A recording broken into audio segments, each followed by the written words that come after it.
Good afternoon. Welcome back to United TV. We're going to be looking at the story from The Athletic from Fabrizio. Manchester United will sign a third midfielder. I think that's good news for everybody.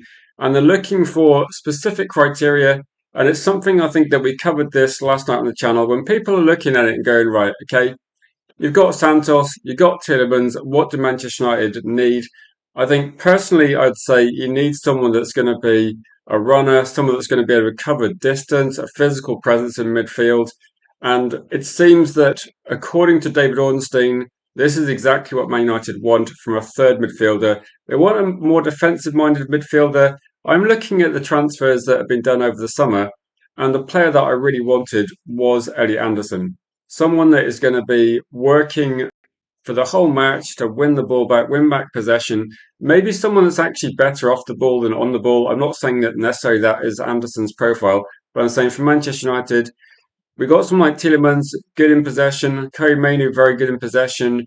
And you'd look at it and say, have we got someone that's going to win the ball back, make it difficult to play through? Someone that's going to be physical, quick, athletic. So I think in terms of this, I know that you have to have a mixture, you have to have balance, you have to have certain things people will want.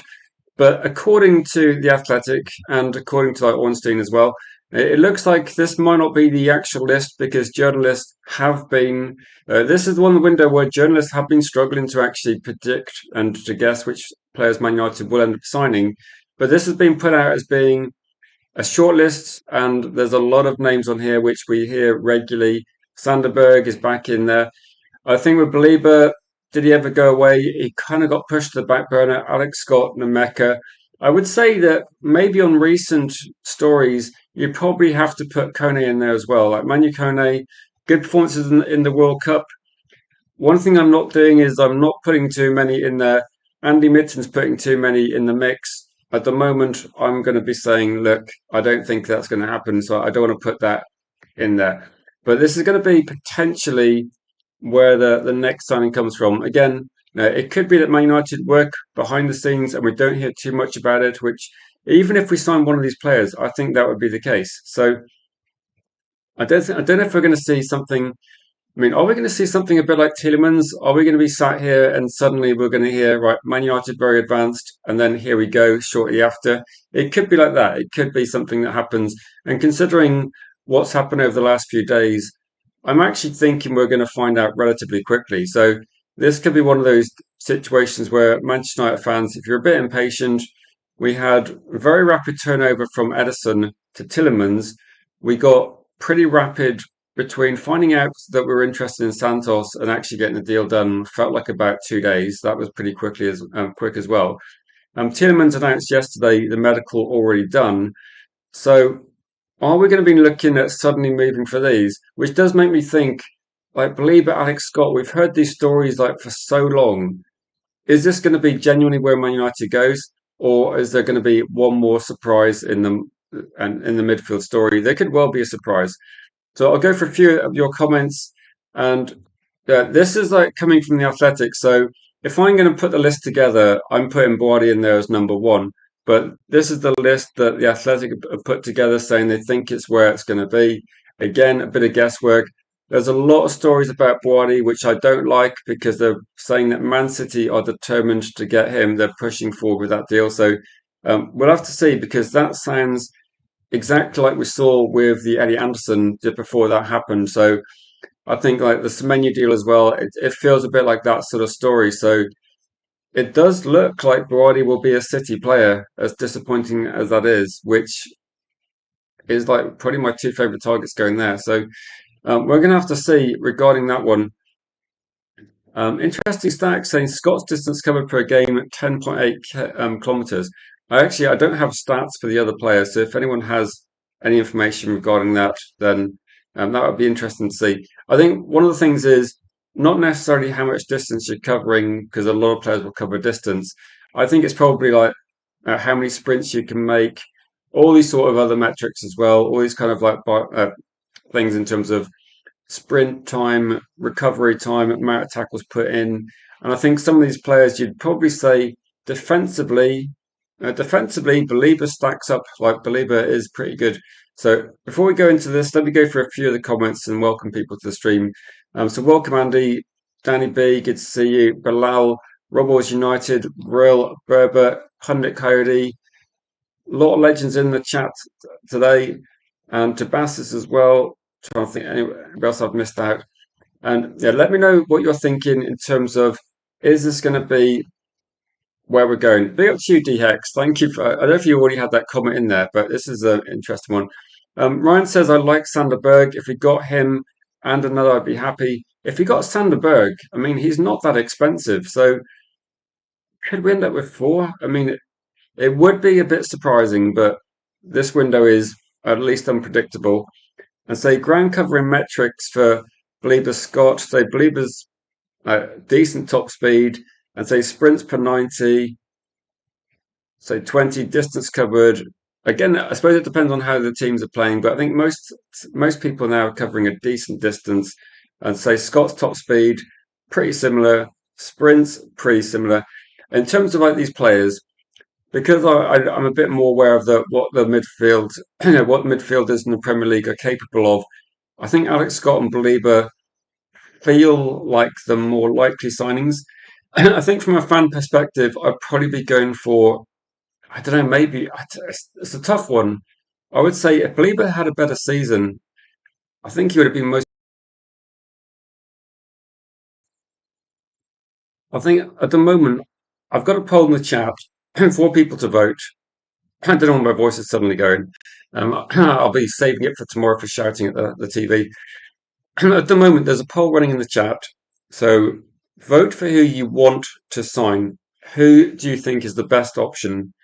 And try and limit to these players. I know that we can say, right, Sangare seems to be a really good option. Maybe Man United move for Sangare. But in terms of like the journalists and what they're guessing, they keep coming back to these four. I mean, Sander Berge doesn't go away either. I'll have to say, I'm not as keen on Sander Berge, but yeah, if Man United got him, I think that based on, because I saw the story from Ornstein's been pretty good in this transfer window. And because he's saying essentially we need legs, I don't know too much about NMECHA in comparison, but when we start saying we need legs, I'm thinking Belieber, he wins so many of his duels, he is athletic, strong, powerful. I think it seems that Belieber would fit with what we've got, like in terms of like how we're constructed in midfield. I'm not saying he would be like the perfect signing, and I think the perfect signing would have probably been Elliot Anderson. Too many would have been up there for me as well. Or is Alex Scott going to be an option?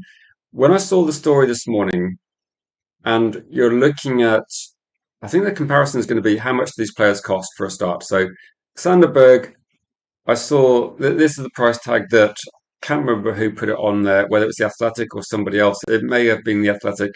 And they put Alex Scott at about 80. I think Nemeka's about the same. Belieber, very slightly less, like 70, 75. Berg is going to be the cheapest option. So that's why if Man United get Berg, then does that mean we're going to spend a decent amount, in terms of like how much we're going to spend on the rest of the team? Because signing Belieber, Alex Scott, or Nemeka, they're all quite expensive. I don't think we'd be expecting a fourth midfielder. If we got Sander Berge, me it'd be I don't know, because we got Tielemans. I would be thinking that do we want to sign another player that's that sort of age? I'm not sure. I think maybe like the rule was about a 26, so I do get the feeling that because we signed Tielemans, I wouldn't have thought we got Sander Berge. And this is not me saying they're the same sort of player. It's just like balancing the squad in terms of age. I think it's good to have some experience, but I don't think that we would be going for lots of players of that age. Like I think it would be like be one, and I'm not going to be surprised if most of our signings end up being Premier League signings. It's just I think last year, if you remember last year, and welcome to the chat, Sky. If you remember last season, Manchester United's main striker target was actually Delap, and we probably got lucky that he chose Chelsea, but he was going to be our target. So we would have bought him if he wanted to come to Man United. And then we went from Mbeumo and Cunha. So we did try to sign pretty much Premier League players last season. And then when it came down to a goalkeeper, I think it took a lot of convincing by scouts Ravel to get Lamans over someone like Emi Martinez as well. So I think Man United were on default setting, let's go for Premier League. But if there's a really good opportunity outside the Premier League, if you get better value for money like you do with Lamans, then yeah. And I think with Sesko, there just wasn't that. Now, Ollie Watkins was probably deemed too expensive and a harder target to get. So I'm looking at this list and thinking it's no surprise that most of these players are in the Premier League, and it does seem to be that I don't know. Maybe we could criticize it a little bit because it's one of these situations where it looks like we're not exactly scouting the globe, are we? We're just looking around the Premier League and thinking, the Premier League, okay, I don't mind it too much because if you look where the money is, it's in the Premier League. A lot of the top talents in the world does end up in the Premier League. The problem is, if you can sign players from the French league, by and large, you can get a much better deal. Okay, Boadi, the deal was there a year ago. It would have been significantly lower in price. Sangari, again, a year ago would have been cheaper, but is not crazy now. Angela Stiller is still maybe talked about by some fans, but I don't see a lot of information. Andy Mitten is running a too many campaign, which I don't think people are getting on board with yet, but he keeps mentioning it. People keep mentioning too many. I keep it saying I don't think it's going to happen. But hopefully, Man United sign a third midfielder so we can completely forget about any sort of too many story and then move on to the rest of the window. That's what I'd be hoping. And on your poll, well, if you're going to vote other, which obviously isn't an option, who would you actually like? You can put a name in the chat if you want to put a different name, Vincent. Like just put a name in the comments. Welcome, Jeff, as well. Good to see you, Jeff. Welcome, Nikki. No, so this again, like a lot of the stories coming from the Athletic. I think at the moment, if we're keeping track on who's a credible source, David Ornstein is probably winning again this season in terms of like credible sources, but he's just not prolific in terms of he doesn't it doesn't put loads of stuff out there for the sake of it. I don't know if like maybe Ornstein takes a holiday in June, then comes back when the action happens in July, perhaps. Yeah, welcome, Jeff. I think it might be a bit calmer. Um, I'm trying to avoid certain trigger words like Tielemans, and everyone will be happy in the chat, I'm sure. High volume runners like Alex Scott say Sanderberg says we deserve better. The dynamic sprinters more Kone, Carlos Baleba. And I think with this one, when you look at it, this is quite an interesting way of phrasing it. I think some of the players, like you don't necessarily need to have loads and loads of pace throughout your team. You've got to have some people that are good on the ball. But I think Man United, the players we've got, we probably do need some legs around them, like to get some balance. I think with Boadi, that in terms of like how quick is Boadi, he seems to have good anticipation. He seems to be in the right place, the right time. And when I'm watching, say, Morocco in in the World Cup, I don't think okay, there's holes in the team because of Boadi. Like Boadi's covering a lot of distance. Maybe top line speed, he's not going to be there. But I think in terms of there's a combination, isn't there? It's like Michael Ballack. He wasn't rapid, but he was in the right place when he needed to be. And I think some of these players, it depends on your IQ as well. That there's no doubt that Elliot Anderson covers a huge amount of the pitch, but he's like what 5 years older than someone like Boadi. I think you give Boadi like a couple more years, you're looking at an outrageous talent. In terms of the players, I think in terms of complementing what we've already got, you could make a case for a lot of these players. The question is going to be who is the best one? Is cost a factor? Because I know for some fans, cost is a factor. And Nicky's saying, I feel there may be another surprise signing this week, ready for pre-season. Yeah, it could be. It could. If anyone's got like a if anyone's got like a genuine hunch of like who's going to be, let me know what you're thinking because I don't think I saw the name Tielemans or Santos mentioned until it was pretty close to here we go. I covered the Santos story about 2 days prior to us signing him as an interest piece. We talked about him. People were like, okay, we're seriously interested in him for £50 million. And then a couple of days later, it's pretty much done. I'm actually thinking regarding Tielemans that I don't think anyone knew about Tielemans' release clause. I think Tielemans has like contacted Man United and got this deal done because I'm pretty sure I've said this a few times. I'm pretty sure if everybody knew Tielemans had a 35 million release clause, I think there's a few teams. I'm looking at Newcastle. I think Newcastle go in because they need to get some good replacements for what they've got. So no, I think that there's definitely like a couple of deals happening. That might be opportunistic. I think Man United, the Edison deal, if you saw the Edison situation and we didn't find out for a while, they were definitely trying to force that deal through, but they couldn't get it past the medical. So the recruitment team really wanted Edison. And I think we got lucky that Tielemans suddenly became available. I don't think Tielemans was a deal we were looking at for a significant amount of time. I think that was like kind of just landed at our club. I think these deals are something that like Belieber goes back so long. Then do you think they could potentially say like Tielemans top speed 35 kilometers per hour? Isn't that the same as like the other two players in terms of this one? Um, Less sprints though, like less sprints. Distance covered though, I think Premier League distance covered probably quite similar. If you look at a lot of football players on the pitch, when you look at like different teams, genuinely a lot of top midfielders will cover a certain amount of distance. I think when you look at someone like, say, as an example, you look at Cunha, then he's more of a sprinter. So distance covered might still be the same, but there will be a probably a higher percentage of jogging, walking, and a higher percentage of sprints. And I think with Tielemans as well, you see like a smaller percentage of sprints because that's really not what it's in the team for. And maybe with like Alex Scott Belieber, you will be seeing they will be sprinting a bit more. They will be moving a bit quicker. It doesn't mean that some of these players. I think when a lot of people look at it and think some players are slow because they're doing less sprints. If Tielemans needs to sprint back into position, clearly his top line speed is not far off the other players, and they're quite similar. So I don't think it's a big problem at the moment. So if you could get Believer for under 50 million, it would be all right. So you don't know how they got their valuation. Well, the problem is, Ryan, if Santos is going to be costing 50 million and he barely plays for Chelsea, then the valuations are crazy, aren't they? So I can't see if you can sign if you put it this way, like Matheus Fernandes, if he's going to cost 85 and you look at Santos costing 50, then Belieber's got to be somewhere between those. Like I can't see how someone that's played a handful of games is going to cost more than Belieber. The problem is it's Brighton. Like Brighton wants a certain price, so I don't think we can get him for less than 50. There's no way it's going to be like the insane numbers we saw a year ago that people thought it's going to be over 100 as well.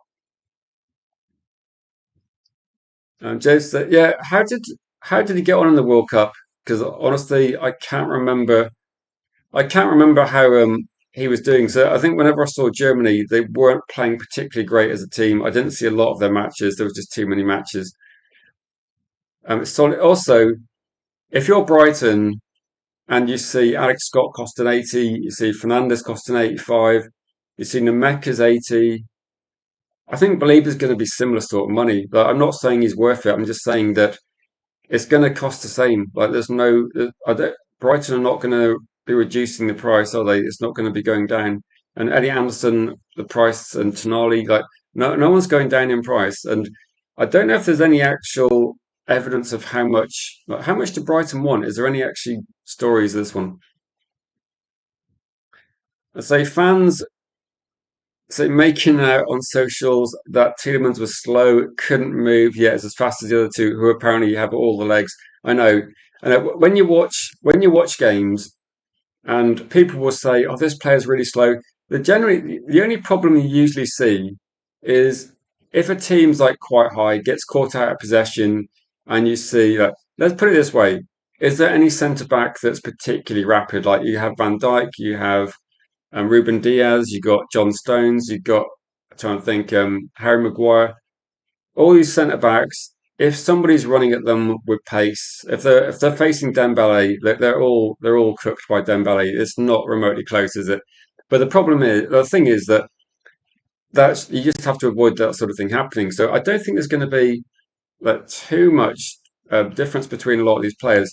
Like when I look at these players, I don't see a slow player in any of these players. Like people will tell me that Sanderberg is slow, and I know people that have gone to games, watch Sanderberg live, and say he's not slow. It's just not as quick as other players. Sorry saying again, please vote in the comments what you think. Then sorry saying I believe Beleba's level is higher than all of those other options. And I mean Sanderberg, based on his age, I think is probably for me it's a cheap option. It feels feels a bit like a safe option. And if Ineos did this deal, I can see the headlines now that everybody's going to think, yeah, this is too cheap for them. And I think if they got Sanderberg, I'd be wondering, right, are we going to get another player like because Sanderberg? I don't know. It feels a bit like the sort of deal that maybe it's because he spent most of his career mid-table teams. You just think, right, is this going to be a signing to take us from where we are to suddenly being guaranteed Champions League, being at the top table? So I'm not sure. I think the Alex Scott and the Believer deals feel like better deals for me. Hincapi can hit 35 kilometers an hour. Actually, yeah, 35 kilometers an hour seems to be pretty much that everyone's got the same sort of speed. So maybe acceleration is a factor. But fastest is Kone 34, Belieber 33. It's pretty close, isn't it? In terms of this one. I mean, Boadi's still, I suppose, as a teenager, like Boadi's only 18. So in terms of like doing, he's not finished growing yet. So in terms of athletic ability, I think Boadi's got more to come. So you can develop sprint speed. Surely, he's 18. He hasn't finished growing yet. So again, I would say with him, he doesn't need to hammer the weights just yet. Just based on some reactions to Tielemans, you'd think we just signed a League Two player for 100 million. Jules, be careful. Look, I'm trying to have a stream where everybody feels free to have their view. And no, one of the things I've noticed is if you look at the Man United fan view on certain things and compare it to rival fan views, it's very different, isn't it? But no, I'm not going to say anybody's right or wrong. But next season we can debate. I think with this one is that Man United could have signed better midfielders than Tielemans, but they would have probably cost more.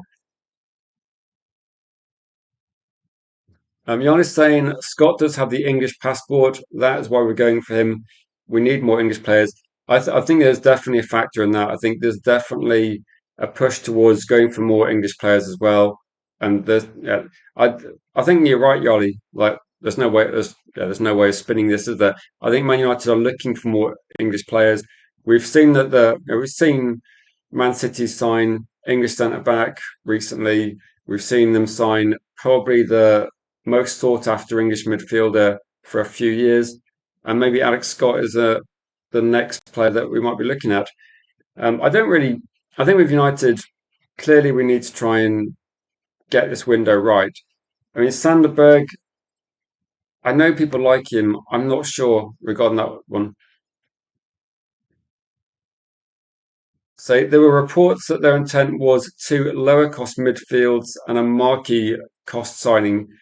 Which do you remember when we saw this? That a lot of the reports from, let's say it was maybe 2 months ago, and it was pretty much like they were saying Man United were going to sign a marquee signing. You got Elliot Anderson. I think when they say marquee signing, I think what they meant was very expensive. So you look at Elliot Anderson, too many, Sandro Tonali. I think they were the three players that were going to be maybe around the 100 million price point. And so they term those like I guess it's marquee costs. That yeah, actually I just saw your message does say cost. So like marquee cost signings, and then around that you're going to get some cheaper players. So the question is going to be is if you sign Sanderberg, is there scope to do three cheap deals and one expensive deal, or are we now should we just miss anyone that's going to be like 40, 50 million pounds and go right? Man United have signed the easier deals. They got Tielemans, they got Santos, so it's 85 spent. That's the cost of getting Matas Fernandez. Is there still the budget that would have been like an Elliot Anderson or Tonali or too many?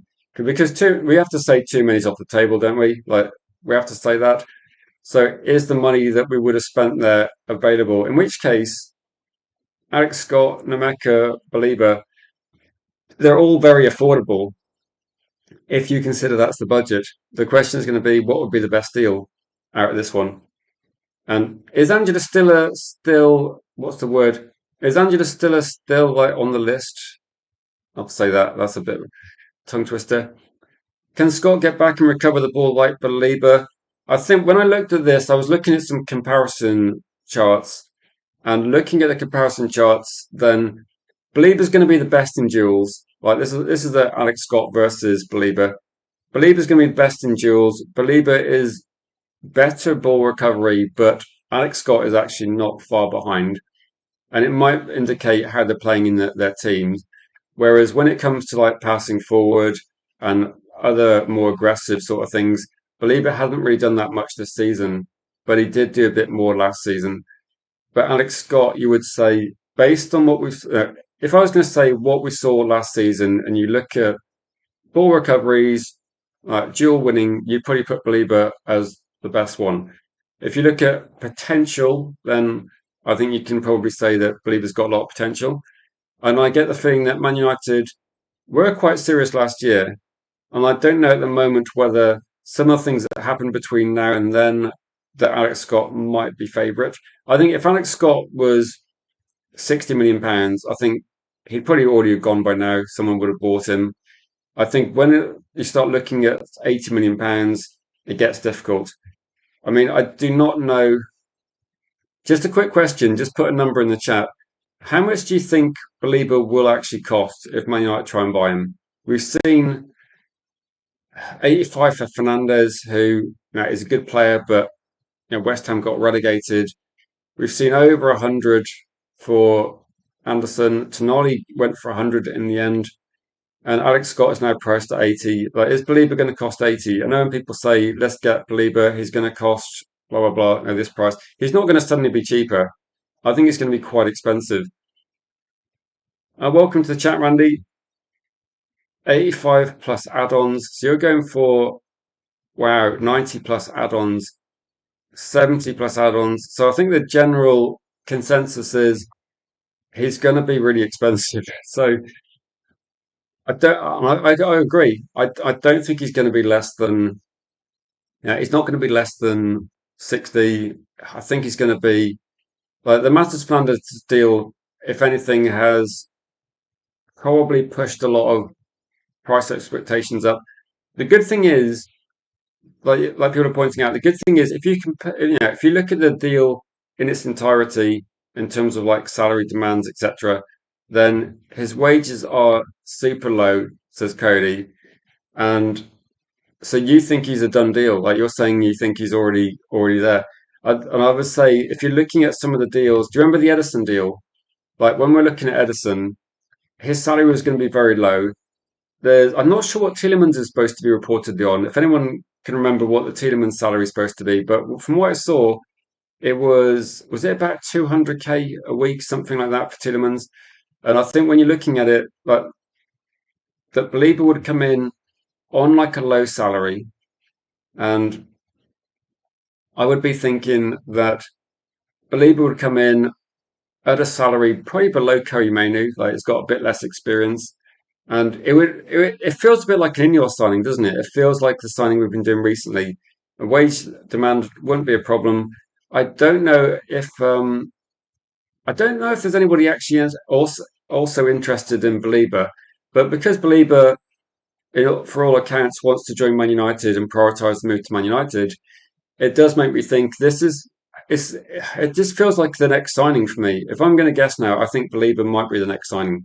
That we've had the story, it's disappeared. I mean, as I'm speaking, David Ornstein's probably typing, right, here we go, Angela Stiller or something like that. But in terms of what we've got to guess with, I think Man United prioritising Premier League players. I do think Alex Scott would be a big shout because he's English, but I'm getting the feeling that Alex Scott, it might be that Bournemouth want to do what they did with Semenyo, make him more expensive. And I do think there's still, they might be downplaying it, but there's definitely some interest in this one for sure. I mean, the fact that his salary would probably be a lot lower than Alex Scott's, and I think Alex Scott will get a contract offer from Bournemouth that's really difficult to turn down. So yeah, the problem is, like as we're talking about Boadi, the problem is that Man City look like they're going to push for him. Do you think? Is there any chance if Boadi actually had a choice between Man United and Man City? Do you think he would choose Man City?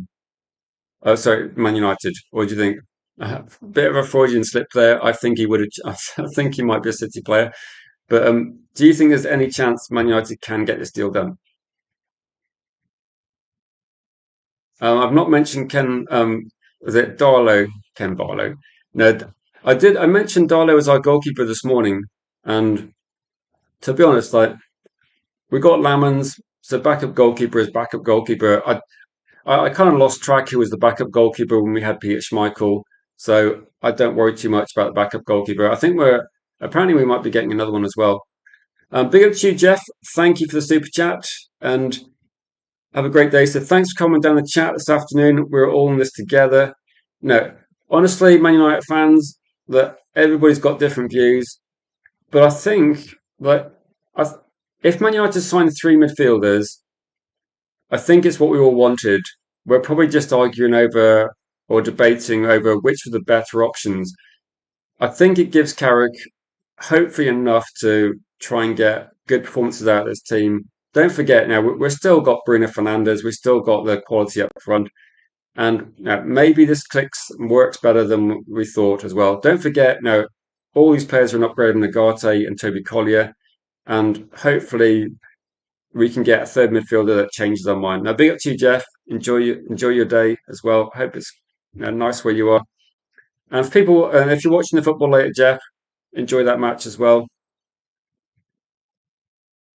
And say we can get Buwadi. Honestly, we got more chance of giving Buwadi a starting spot.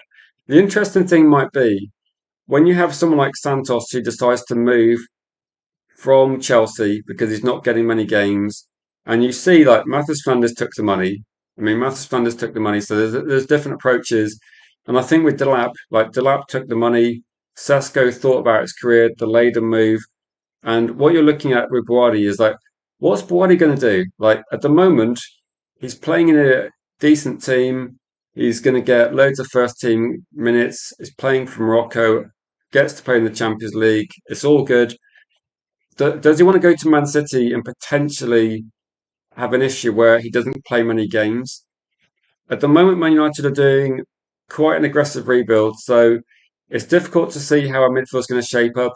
But you'd imagine Buwadi with Santos, Mainu, like Mainu does miss a decent amount of games over the season as well. So I think there's opportunities there. The question is going to be, I think with Buwadi, because he's so young, I think United could have a chance if they went for him because if it doesn't work out, Buwadi's 18, so if it doesn't work out when he's 21, he can move to a different club. It's not a big deal.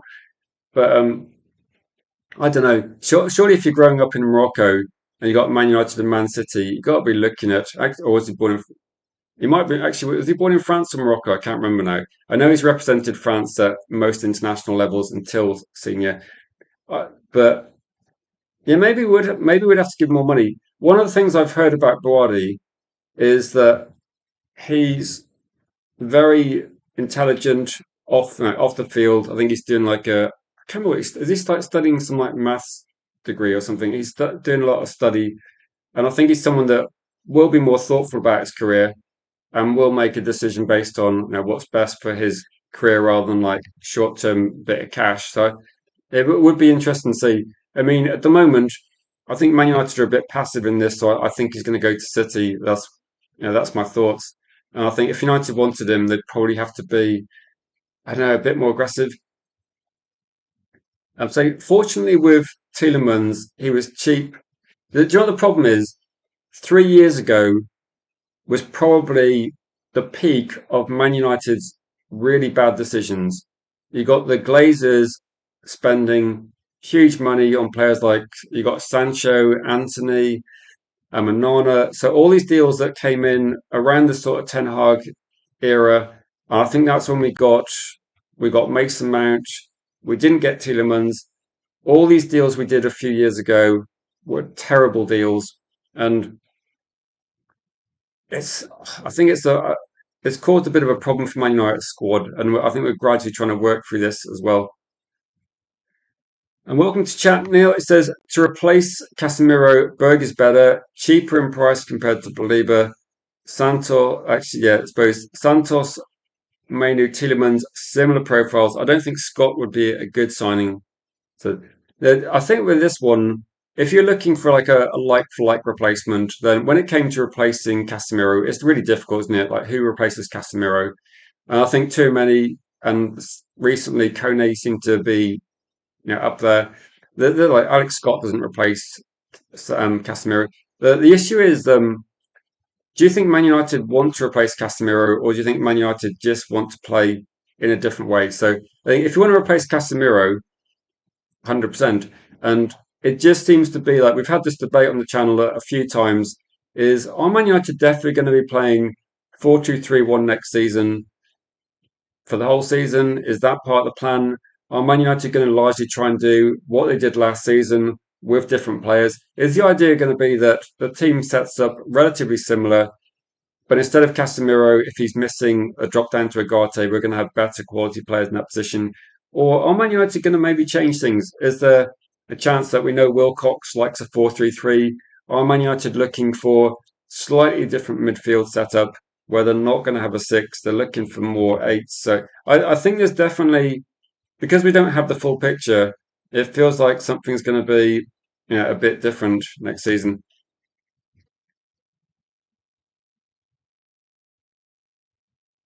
We the bet says, how do you bench a captain? How do you bench the player you're apparently building around? Do you bench a first team starter for Lille or Brighton? And this is a big problem, actually, isn't it? If you think about it, Santos came to Man United because he wants to play first team football, and then you got Tielemans, who at the moment is he captain for? I'm trying to think, is he captain for? I don't know who's Aston Villa captain, but is Tielemans captain for Belgium? And then you look at it and say, yeah, the person we're supposed to be building the team around is Kobe Mainu. And at the moment, do you know what's interesting is when we talk about the transfer window a couple of months ago, the way transfers were discussed was in terms of right, who's going to partner Mainu, and then who's going to be a backup for that new partner, who's going to be a backup for Mainu. And if Man United got Alex Scott, you'd have Alex Scott, Mainu, Tielemans, Santos. Of those players, you'd probably say Santos is going to be the least experienced, maybe junior to the other players. I mean, Tielemans isn't leaving Aston Villa as a key player to then watch from the bench. I mean, he's brought in for experience, so it is going to be one where there isn't really necessarily an obvious there isn't necessarily an obvious starters and backups, is there? That's the question, I suppose. And Yanni says, "Are they really building a team around anybody?" That's what I mean. It doesn't look like they're really. They all look like what's the word? Kind of even trying to how what's the best way of phrasing it? It doesn't look like there's like an obvious bench option and an obvious starter. So if you were saying right, we have it's a bit like if Man United bought Ollie Watkins and there was like a rumor this morning he might be a bit cheap. If Man United bought Ollie Watkins, like who starts the majority of matches? Like you could say, oh, Sesko, he's going to be the future. Ollie Watkins is backup, but Ollie Watkins, no, vastly experienced, really good. It's difficult, isn't it? It's really difficult.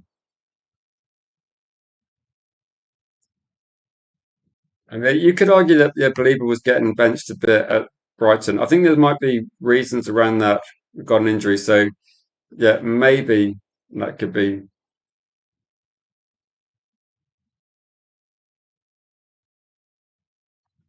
Cody says, I don't see any legit Casemiro replacements. Same.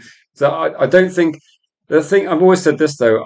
I don't think you ever really replace players like for like. Do you? Like, unless you're going to go for say you got Makaleli, and then at the time you have someone like I don't know maybe too many, or sometimes you can get, and maybe Kante was like a very good defensive midfielder as well. But I don't think you necessarily are able to replace exactly the same players. I mean, Man United had Scholes as a deep line playmaker. The game's changed a bit since then, so I don't think Man United would necessarily want to get someone exactly the same as Scholes. Although at the moment, you'd say Bruno Fernandes is maybe the person that most of the attacks go through. So maybe you want someone that's going to be a stable foundation. Like some of the skill sets we're looking at midfielders, like passing through the lines, is something that Casemiro did very well. I think Tielemans can do that bit. And it's a bit like saying, if I said, right, Man United are going to sell Bruno Fernandes, I'm not sure if we could then go, right, if you wanted to replace Bruno Fernandes with a like for like replacement, I'm not sure if there's anyone out there that you could drop in. So I don't think it's going to be well, I don't think it's easy to replace like for like replacements. And I think, yeah, I think that the time for Casemiro to leave was now. I mean, in the World Cup, a few matches did kind of highlight that, he's not the player he used to be.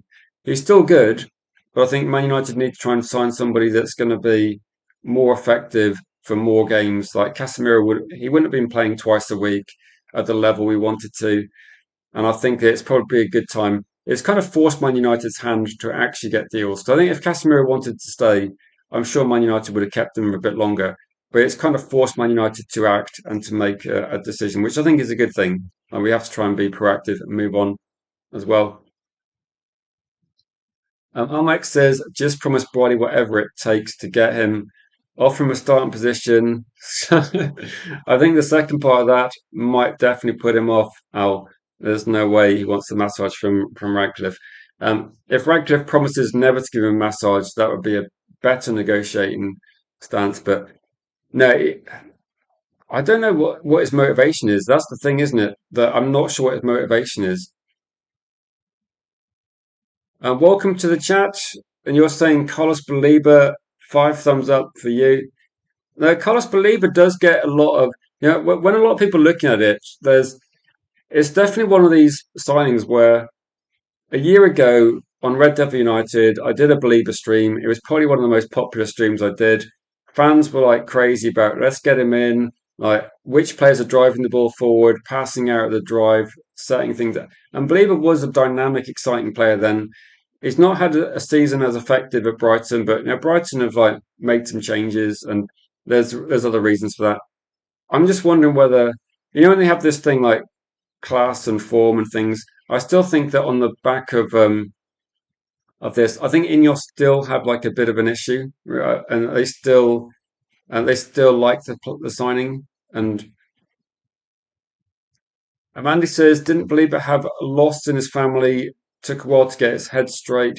It is a possibility, Andy.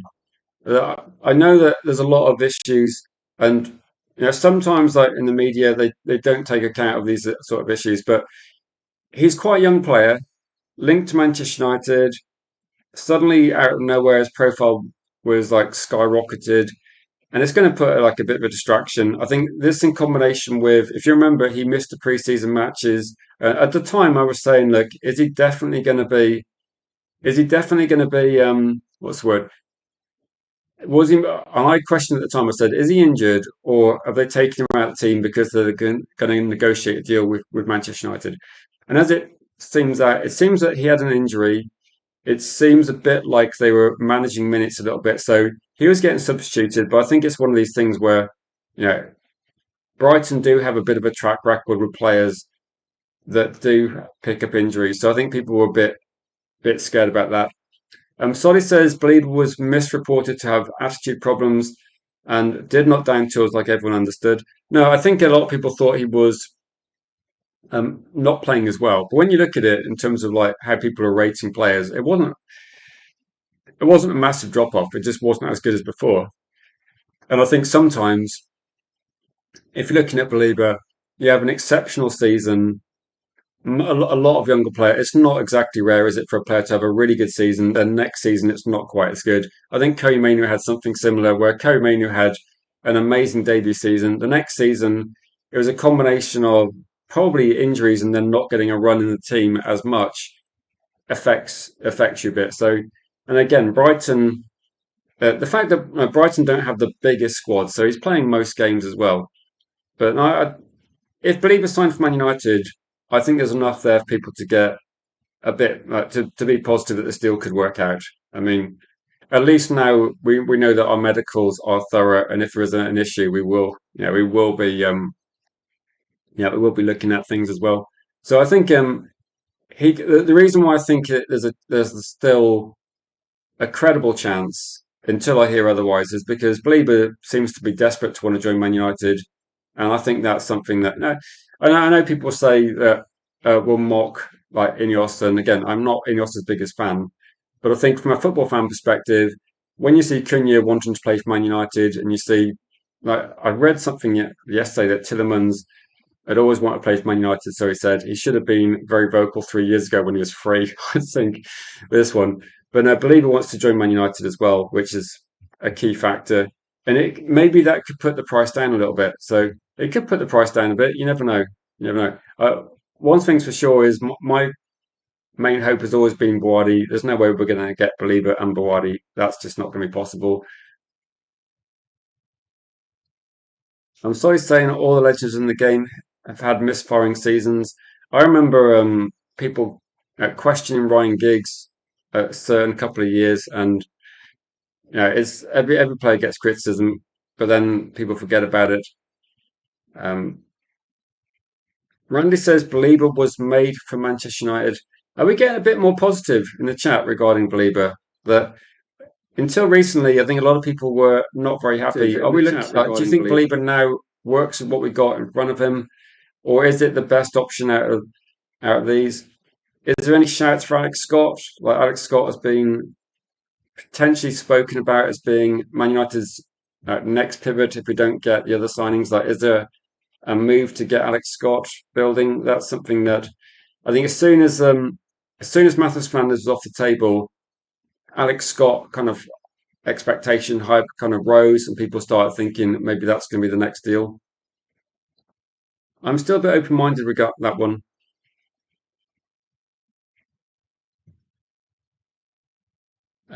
Bremer and Belieber very close, so Berber could be a factor. Also, teammate of I think it's a teammate of trying to think of Yoro as well. So yeah, it could be. Rob says you like Alex Scott more. Randy, I remember you've been quite consistent, Randy. You wanted Alex, you wanted Belieber, a lot of times as well. We could definitely not do that. We don't need to bring back. That's like putting your rubbish out to be collected and then just going, actually, let's just bring it in. Let's just store it in our house. No, I don't think we should be doing that. We put Ganacho in the bin and he should stay in the bin. Scott, very good, says Solly, but Belieber edges it for you. And you think you'd be tempted to hold out for one more season for Europa run? Maybe. I think with Bournemouth, maybe they will want to do this. Maybe that's what they're. Do you remember how we saw? Do you remember the story regarding Adam Wharton and Mark Gahey? And it seemed that Crystal Palace just didn't want to let those players go. So maybe it's the same sort of thing.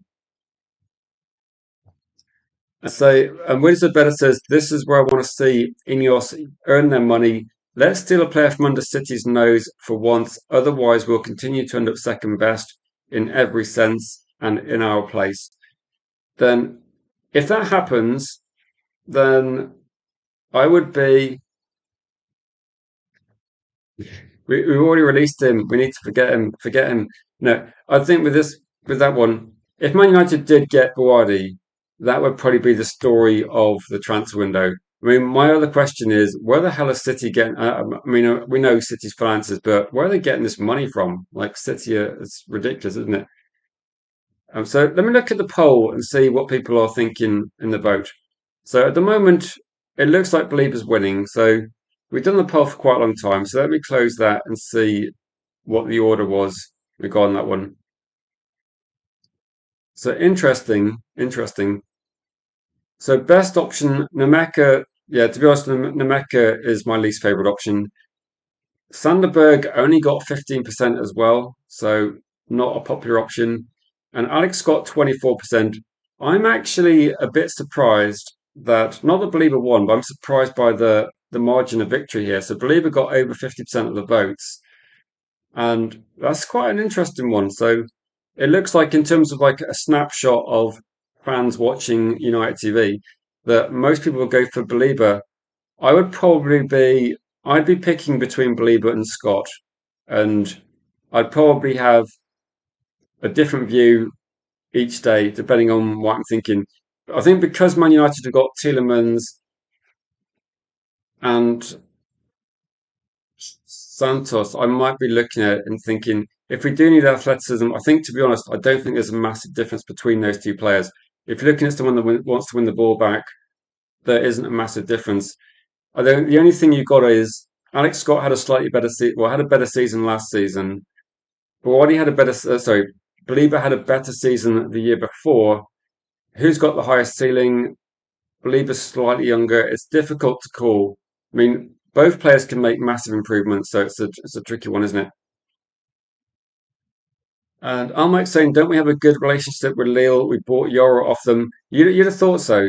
You'd have thought that with this one, that there's a few things regarding this one. We got there's a few links, isn't there? We got, if you think about it, we got teammates in terms of Belieber at international level. We got people that play for the same club.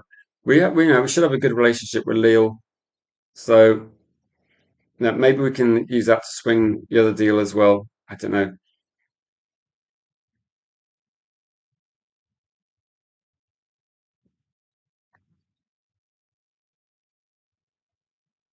And say, not saying I'd go for them, but someone like Cole Palmer wouldn't shock me at all.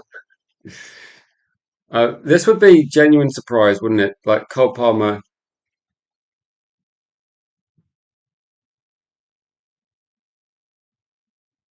you're saying it could be Vinicius Junior.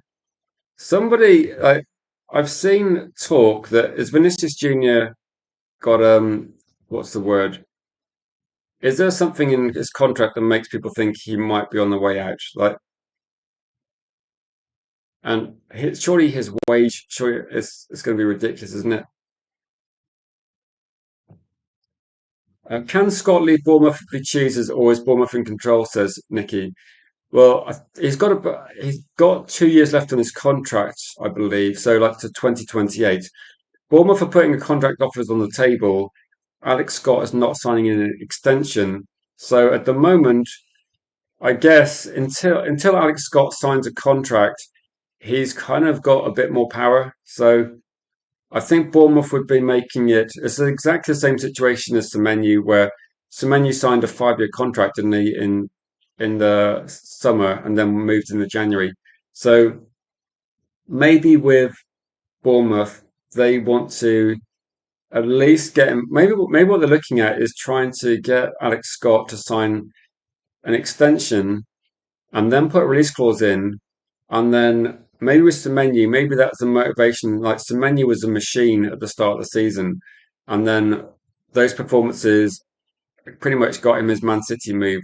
So maybe the idea is the same, that Alex Scott will get a big pay rise and have a big release clause put in there. To be honest, though, I think if Man United are going to offer £80 million or something for Scott, then I don't think Scott's going to cost more than that in a January transfer window anyway. So I think if Bournemouth want to sell Alex Scott within the next 12 months, you may as well do it now. And then at least you can get someone in for the whole season. I'm wondering whether Alex Scott is genuinely not for sale. I know when people say players are not for sale, and I sit here and go, oh, if you get paid the right money, they are for sale. Maybe they don't want to, maybe they generally don't want to sell them.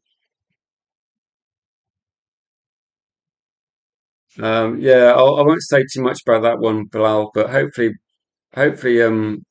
surely like another year's loan, that must be it for Ronaldo, isn't it? I think he'll be sold.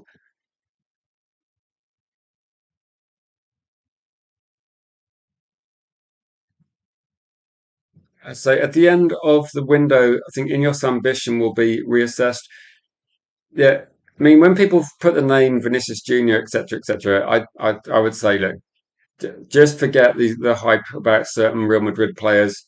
If a Real Madrid player does sign, I mean, I'll be all over it in the news for sure. But at the moment, I think it's very interesting stories, but they're a bit far fetched for a lot of sources.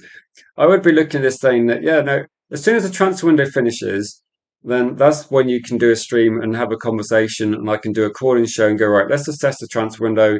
Come on, give it a mark. Let me know what you think. What was good, what was bad about this window. But at the moment, to me, the window's been It's only really started in the last week, isn't it? Man United, as soon as we started doing deals, the window started. So it could be a bit more rapid.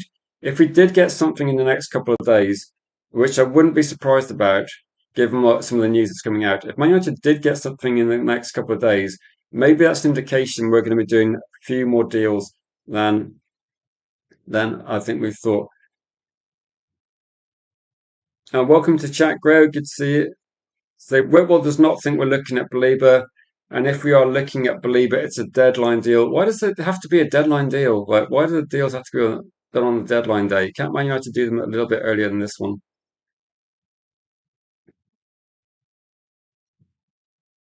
We could probably, I think Sangari might be more than you think now, Al. I'm not sure about the other player, but no, it is possible. It is possible that Man United could do deals. At the moment, though, a lot of people are saying like Chelsea in for Scott. I don't know. I think Chelsea might be in for Scott if one of their key midfielders leaves. But then there's this massive domino effect, isn't there? Of like, uh, um, what happens if Chelsea lose another midfielder? What happens if then they're looking at Alex Scott? And yeah, and does Alex Scott want to join Chelsea? I don't know. There's almost like there's almost like more kind of speculation over that as well.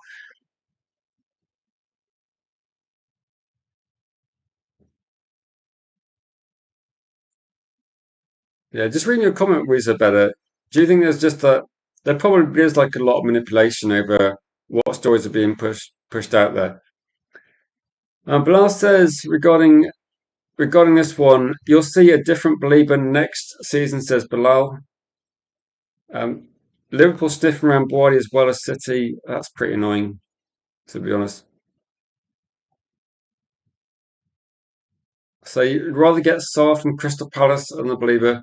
There's potential. There's a lot of options there, isn't there? Just a quick question, like yes, no question, people. Are you interested in joining a call-in show? I'm thinking of doing one. I think between like the game starts at 8 p.m. tonight, a bit earlier. Gio's going to be doing a watch along from about 7:30 ish. But I'm thinking I might be able to set up something at about 6:30 if that time works for people, and maybe like 6:30 or 7 ish start. I mean, and it would be a call-in show to discuss the transfer window so far. Santos, Tielemans. I've been saying quite a lot. There's a lot of people in the comments that are either I don't know happy, annoyed, um, indifferent, in the middle. I don't know.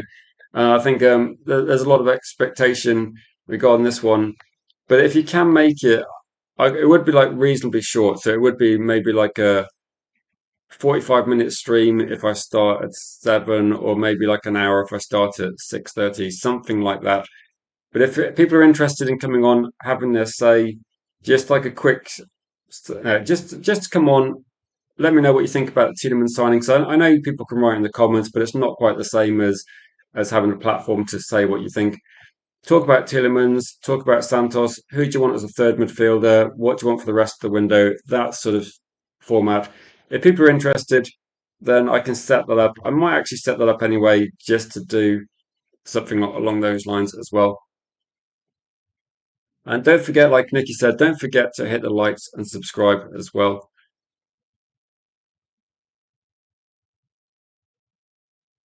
I would just say, yeah, everybody's allowed a different view in the chat. I mean, you can disagree completely with what I'm saying if you want. I don't mind too much. Liverpool gone quiet on Wharton. Yeah, I don't want to see Liverpool signing any remotely decent players. To be honest, so Arsenal bid 50 million on Boadi just before the World Cup, but I think they can't compete with Man City. You'd have thought Man United haven't spent loads recently. They should be able to compete with them, as far as I can see. It looks actually it looks a little bit like Bruno Guimaraes is kind of forcing his way out of Newcastle, but Arsenal don't want to pay 50 million, so the 60 million they want to pay less. So I don't know. There's a few kind of deals that there's not as much money kicking around as people are thinking. And Big Dog says I'm massively negative about Ineos. Who isn't? I mean, most people are. Well, I think everybody's negative about the Glazers. I think people are, well, for what I can see in the comments, a lot of people are pretty negative about Ineos as well. And so, you happy with the midfields we've brought in so far? We need like a Kone or a Chewy. Yeah, I think Kone is more likely. Kone is cheap actually. Like Kone could be achievable for just over 40, 45 million. Lewis Hall, Watkins as a striker. Is there anything out there on Watkins? Because today's the first day for ages that people are starting to talk about Watkins like he's available for 20 million. And I was just thinking, that's if he is available for 20 million, it's a complete no-brainer. Like Ollie Watkins last season probably got more goals than Gyökeres, probably pretty similar to Sesko as well. And as another option as a striker for, I think it would be perfect. Like, there's no way that Sesko is going to start every single game. I would definitely do that deal if it's available. James says, don't forget 85 million spent on Tillemans and Santos, but 44 million for Rasmus. So yeah, if you think about it that way, I think that's 44 million euros for Rasmus, isn't it? Which works out at about, what was it like? Is it 36 million pounds, 38 million pounds? But if you look at that, that pays for like 40% of the deal we've got for Tielemans and Santos, and actually, it pays for Tielemans, doesn't it? So the Rasmus pays for Tielemans deal. So effectively, at the moment, we spent about 50 million. So we can spend a decent amount, and we're not going to be able to sell Agate, but we're probably going to be able to sell Xerxes at some point. I mean, hopefully, we'd sell Xerxes and get a more effective striker. Maybe if you got someone like BALEBA, maybe Tillemans is a good signing with the experience, so it could be like quite a good combination. I'd have thought. Evan Nielsen of Bournemouth would be Big Dog's choice as a striker option. Say Watkins for anything less than 30 would be great for us. Yeah, I think if you could get Watkins for, I mean, how old is Watkins now? I think the difference is going to be like with Watkins, I wouldn't want to put him on like a big contract. I want a shorter contract as well. Randy says, believe it's coming, but we're not overpaying. And Tabastis, you think we're going to get him?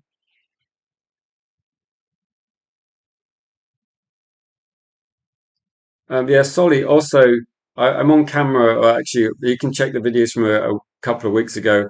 I was pretty sure Mathis Manders was going to come and say, "So you're going to throw caution on the wind with Belieber? We don't know anything." No, but this is a short list. Most of us think that it's going to be, someone on this list, but we have no idea, do we? We have no idea who it's going to be. I keep saying it's not going to be too many. Who knows? Maybe it is. Maybe there's a very, very slim chance of that one.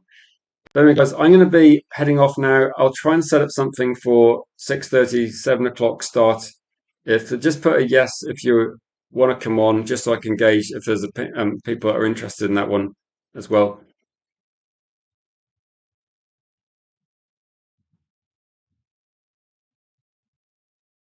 Yeah, I'm actually thinking that we could have got someone like who's the guy that's just gone to Barcelona? I keep forgetting. Adiemi. I think we could have got Adiemi in as well. No, we had lists. We didn't have the proper list though, sorry, did we? We had the fake list that the internet had. We didn't have the proper list. I don't think Tillemans was on the list. Anyway, I don't think Tillemans was on any list. I don't think so. That's my thoughts on that one. Also, if you're able to click the like as well as we finish, 22 likes, if we can get a few more, If you want to leave a comment on the video after it's finished as well, that definitely helps. And if you're able to share the streams, that definitely helps. And if you want to jump on for a recording show tonight, I'll set one up. I'll set it for about 6:30-ish to 7, that sort of starting time. And if people want to come on, have your say, that's the forum to do it. If it's not too popular, then it'll just be like a short one. I'll just talk to people for about half an hour and then wrap up. But come on if you want to have your say. And if you want there to be more calling shows, just come in and use them, and then we'll be able to them.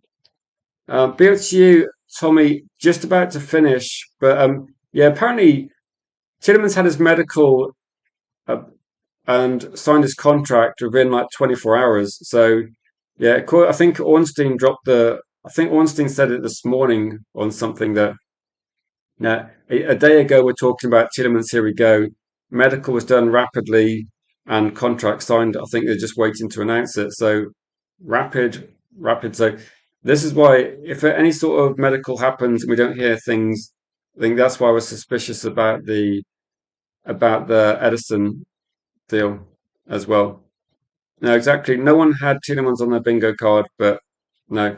And if people are going to be thinking we're going to get Vinicius Junior, I think you might be dreaming, but you never know. You never know.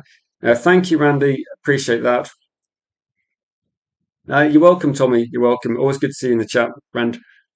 I'm good. I'm good. I think the chat's like been a bit calmer than it was last night. I think people were what's the word?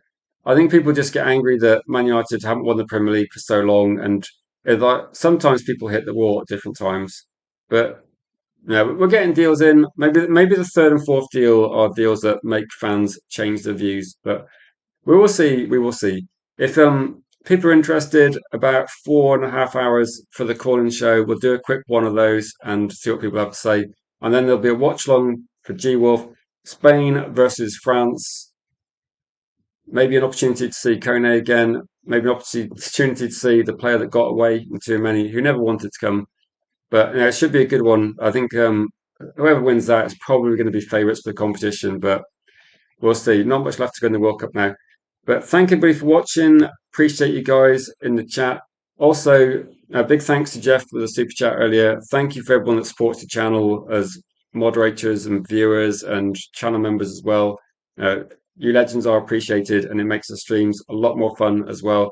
And as Jill said last night, when you post comments and questions, I know sometimes it looks like there's like a mass argument, but I think it does actually. It's the sort of thing, isn't it? Because everybody's going to have a different view, but we don't really know what's going to happen.